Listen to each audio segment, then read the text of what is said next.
Welcome to wild wolf. నేను మీ Zakir Hussain. So ప్రస్తుతం బన్నీ గారి ఇష్యూలో దిల్ రాజు గారు కూడా ఎంట్రీ అయిపోయారు. అయితే దిల్ రాజు గారి ఎంట్రీ తోటి ఈ కథకి ఫుల్ స్టాప్ పడిపోతుందంటూ వార్తలు అయితే వస్తున్నాయి. సో అసలు ఇందులో ఎంతవరకు నిజం ఉంది? సో ప్రస్తుతం మనతోటి సినీ రాజకీయ విశ్లేషకులు జగదేవ్ గారు ఉన్నారు, అడిగి తెలుసుకుందాం. So hi sir. హలో అండి. సో దిల్ రాజు గారి ఎంట్రీ తోటి ఇంకా ఈ స్టోరీకి ఏమైనా ఫుల్ స్టాప్ పడుతుందంటారా? ఫుల్ స్టాప్ పడుతుందానంటే ఆయన ప్రెస్ మీట్ పెట్టడం వల్ల ఇష్యూ అయ్యింది, కానీ లేకపోతే పెద్ద ప్రాబ్లం కాదు. కాకపోతే రకరకాలుగా వైరల్ అవుతుంది. ఈయన యాటిట్యూడ్ చూపించాడు, ఈయన సారీ చెప్పుంటే బాగుండేది అని రకాలుగా వైరల్ అవుతుంది. దాని కంపేర్స్గా పుష్ప 2 సీన్ కూడా యాడ్ చేస్తున్నారు. ఎట్లా అంటే పుష్పలో కూడా ఆయన సారీ ఎంతసేపటికి చెప్పడు కదా, చెప్పిన తర్వాత తిరిగి మళ్ళీ వెనక్కి వచ్చి వెహికల్తో ఆయనకి డాష్ ఇస్తాడు. సో అది ట్రోల్స్ చేస్తూ చాలామంది మాట్లాడుతున్నారు. అయితే దిల్ రాజు గారు తెలంగాణ ఫిల్మ్ డెవలప్మెంట్ కార్పొరేషన్కి చైర్మన్ ఏదో చేశారు ఆయన్ని. సో ఆయన బాధ్యతగా ఫిల్మ్ ఇప్పుడు బాధ్యతగా ఎందుకు అంటున్నానంటే అంటే బాధ్యతగానే వచ్చారంటారా లేకపోతే పదవి ప్రకారం వచ్చిన వ్యక్తి. ఎందుకు అంటున్నానంటే, ఒకటి ఫిల్మ్ డెవలప్మెంట్ కార్పొరేషన్ చైర్మన్గా ఉన్న ఆయన, రెండవది ఇండస్ట్రీకి ఈయన ఈ పుష్ప వ్యవహారం వల్ల ఎంటైర్ ఇండస్ట్రీకే ఇబ్బంది కలిగేలాగుందని చాలా మంది విశ్లేషకుల అభిప్రాయం. ఎందుకు అభిప్రాయం అంటే, పొద్దున కూడా ఒక సీనియర్ జర్నలిస్ట్ వీడియో పెట్టారు, అందులో చూశాను, పేరు చెప్పను. ఆయన ఏమంటున్నాడంటే, ముఖ్యమంత్రి గారు ఆవేదనతో కొంచెం అగ్రెసివ్గా మాట్లాడినది సందర్భం ఏదైతే ఉందో, ఇండస్ట్రీ డెవలప్మెంట్ కోసం నేనే పర్మిషన్ ఇచ్చినా, నేనే రేట్లు పెంచడానికి పర్మిషన్ ఇచ్చినా, ఇప్పుడు నేను సీట్లో ఉన్నంత వరకు ఇంకెవరికి ఆ ఛాన్స్ ఇవ్వను, ఎవరికి ఇట్లా బెనిఫిట్ షోలకి ప్రీమియర్ షోలకి ఇవ్వనని అంటున్నారు. ఇవ్వనంటే నెక్స్ట్ ఇండస్ట్రీ అంతా ఇబ్బంది పడుతుందిగా. ఇంకక్కడ 4 ఏళ్ళు ఉంది, సంవత్సరం అయ్యింది ముఖ్యమంత్రి గారు పీఠమెక్కి. పైగా రేపు సంక్రాంతి అంటేనే సినిమాలకి పెద్ద పండగ. Sankranti, summer holidays, Dasara holidays అనేది కీలకం ఏ ఇండస్ట్రీ ఇప్పుడు కూడా. అలాంటిది సంక్రాంతికి పెద్ద సినిమాలు ఒక 3 వస్తున్నాయి. అందులో 2 దిల్ రాజు గారి ప్రొడక్షన్.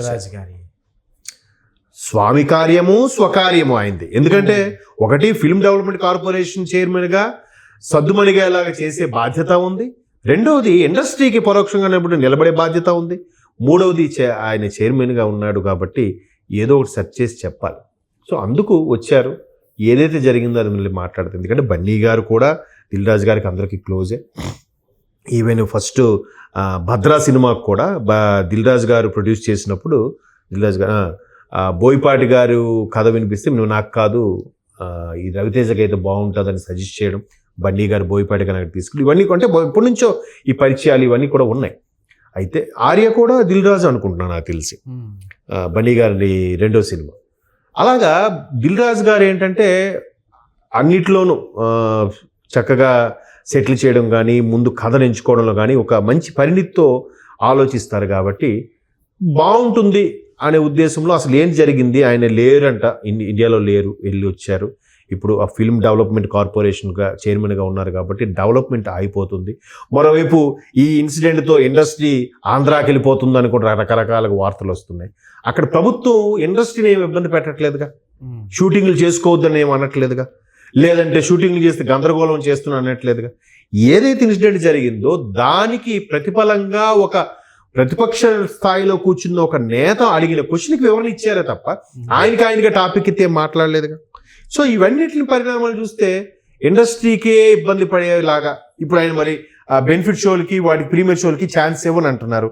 ఏమనంటే రేపు పొద్దున్న గేమ్ చేంజర్ ఉంది. గేమ్ చేంజర్ దిల్ రాజు గారి సినిమా, మరో పెద్ద సినిమా రామ్ చరణ్ గారిది, గ్లోబల్ స్టార్. తర్వాత సంక్రాంతికి వస్తున్నాం వెంకటేష్ గారిది, అది దిల్ రాజు గారి సినిమా. మరోవైపు మన జై బాలయ్య గారిది డాకు మహారాజ్ వస్తుంది, అది పెద్ద సినిమా. ఎలా మరి టికెట్లు కానీ బెనిఫిట్ షోలు కానీ ఇవన్నీ ఇవ్వకపోతే ప్రొడ్యూసర్ నష్టపోతాడుగా. అల్టిమేట్గా ప్రొడ్యూసర్ నష్టపోతుందంటే ఇండస్ట్రీ నష్టపోతుంది. తండ్రి లాంటి వాడు కదా ప్రొడ్యూసరు. కాబట్టి వీటన్నిటినీ చాలా జాగ్రత్తగా, ఏదైతే ఎవరు మనోభావాలు దెబ్బతిన్నాయో అక్కడ కూర్చోబెట్టి సామరస్యంగా సెటిల్ చేసి, ఇప్పుడు మొన్న బన్నీ గారు కూడా సింపుల్ అండి, ఏదో జరిగిపోయింది, నా తప్పిదం లేకుండా జరిగింది, దానికి నేను బాధ్యుని కాదు, కానీ బాధ్యత వహించి, ఎందుకంటే మీరు లేదే మేము లేము కాబట్టి బాధ్యత వహించి ఆ అబ్బాయి కోలుకునే వరకు ఆ కుటుంబానికి మేము అండగా ఉంటాం. అలాగే మీ మనోభావాలు దెబ్బతిని ఉంటే సారీ అని ఒక మాట అనేసి ఉంటే, ఆయన అనేసి లేచి వెళ్ళిపోతే ఏ ఇష్యూ లేదు. ఈయన ఒక రాజకీయ నాయకుడిలాగా ముఖ్యమంత్రి గారు చెప్పిన అసెంబ్లీలో చెప్పిన పెద్దానికి నేనే రోడ్ షో చేయలేదు, ఆయన చెప్పిన దానికి మీకు ఎవరు వివరణ ఇమ్మన్నారు? ఇదే రాజకీయ పార్టీ కాదు కదా, లేదా రాజకీయంగా పెట్టే ప్రెస్ మీట్ ఏం కాదు కదా. ముఖ్యమంత్రి పెట్టిన దానికి కౌంటర్ అటాక్ ఇవ్వడానికి, లేదా ప్రతిపక్షాలు పెట్టిన దానికి ప్రభుత్వం కౌంటర్ అటాక్ ఇవ్వడానికి. సో అక్కడ ఎవరో రాంగ్ గైడెన్స్ ఇచ్చారో, లేకపోతే ఈయన సమ్ డిప్రెషన్లో అలా మాట్లాడారో తెలియదు, కానీ వస్తానికి అలా జరిగింది. సో దాన్ని సద్దుమణిగేలా చేసే బాధ్యత ప్రొడ్యూసర్స్ కౌన్సిల్లో మెంబర్ కూడా ఆయన దిల్ రాజు గారు. మేబీ అందులో కూడా కీలక పదవి ఉంటే నాకు పూర్తిగా ఐడియా లేదు కానీ. సో ఖచ్చితంగా నిర్ణయం తీసుకొని ఇండస్ట్రీ పచ్చగా ఉంటే, ప్రొడ్యూసర్స్ పచ్చగుంటే 24 క్రాఫ్ట్స్ వీళ్ళందరూ కూడా బాగుంటారు. సో ఖచ్చితంగా ప్రేక్షకులకి, ప్రజలకి ఎక్కువగా వినోదాన్ని ఇచ్చే అంశము సినిమా కాబట్టి, ఇప్పుడు ఈరోజు మన యూట్యూబ్లో కానీ లేదంటే ఇంకో సోషల్ మీడియా కానీ సినిమాని బేస్ చేయకుండా మనం ఏ వీడియో చేయలేం, సినిమాని బేస్ చేయకుండా ఏ రీల్ని చేయలేం. ఎక్కువ శాతం 80-90% సినిమాని బేస్ చేసుకుని రూల్స్ చేయాలి. ఖచ్చితంగా దాన్ని బేస్ చేసుకునే మనము ఆ ట్రోల్స్ చేస్తాం, దాన్ని కంపేర్ చేసి ఇవి చేస్తుంటాం కాబట్టి. సో ఆ విధంగా దిల్ రాజు గారు మరలా సద్దుమణిగేలాగా చేసే ఒక అవకాశం అయితే ఉంది. ఎందుకంటే ఆయన అటు ప్రభుత్వానికి ఇటు ఇండస్ట్రీకి కూడా కావాల్సిన వ్యక్తి కాబట్టి చేస్తారనుకుంటున్నాను. ఓకే.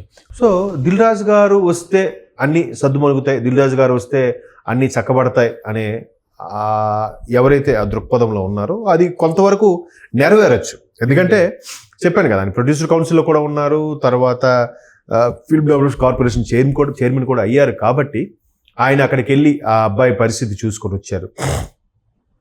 వచ్చిన తర్వాత కూడా ప్రెస్ మీట్ పెట్టారు. ఇది ఎవరు కావాలని చేసింది కాదు, అనుకోకుండా జరిగిన ఒక యాక్సిడెంట్.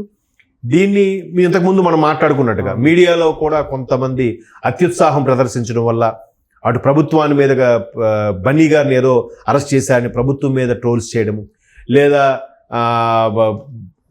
బన్నీ గారి మీద ట్రోల్స్ చేయడము, ఇట్లా 2 రకాలుగాను కొంతమంది మీడియా ఇట్లా చేయడం అనేది అది చినికి గాలివానలాగా మారింది. అంతేగాని పెద్దగా పట్టించుకోవాల్సిన, అంటే ప్రాణం విలువ గురించి మాత్రం పట్టించుకోవాలి తప్ప ఇట్లాగా వ్యక్తిత్వ హననం చేసేలాగా వీళ్ళ మీద, ప్రభుత్వం మీద వాళ్ళ మీద వీళ్ళు చేసుకునే పరిస్థితి అయితే కాకూడదు అనేది నా అభిప్రాయం. అలాగా కాకుండా ఉండడానికి సద్దుమణిగేలాగా ఇండస్ట్రీకి మరలా మంచి రోజులు వచ్చాయి. ఇండస్ట్రీకి ఇబ్బంది కలగకుండా పుష్ప 2 వ్యవహారం ఏదైతే ఇంపాక్ట్ ఉందో అది నెక్స్ట్ ఇండస్ట్రీ మీద పడకుండా ఉండడం కోసం ఆయన ఒక వారధిలా పనిచేస్తాడని మాత్రం నాకు అనిపిస్తుంది. ఓకే. మేబీ అంటే ఆయనకి పిలిచి మరీ వరించినట్టే ఒక విధంగా ఆ పదవి. అవును సార్. అంటే ఆ పదవి వరించిందంటే ఖచ్చితంగా ఆయన సమర్థుడు కాబట్టి, పైగా తెలంగాణ వాసి కాబట్టి ఆయనకి ఆ సామర్థ్యం కూడా ఉంది. ఈవెన్ అన్ని పార్టీలతో కూడా సక్రమంగా ఉండే వ్యక్తి కాబట్టి దిల్ రాజు గారికి మంచి సత్సంబంధాలు ఉన్నాయి కాబట్టి ఈయన సద్దుమణిగేలా చేస్తారని నేను అనుకుంటున్నాను. చూద్దాం. Okay sir, thank you so much.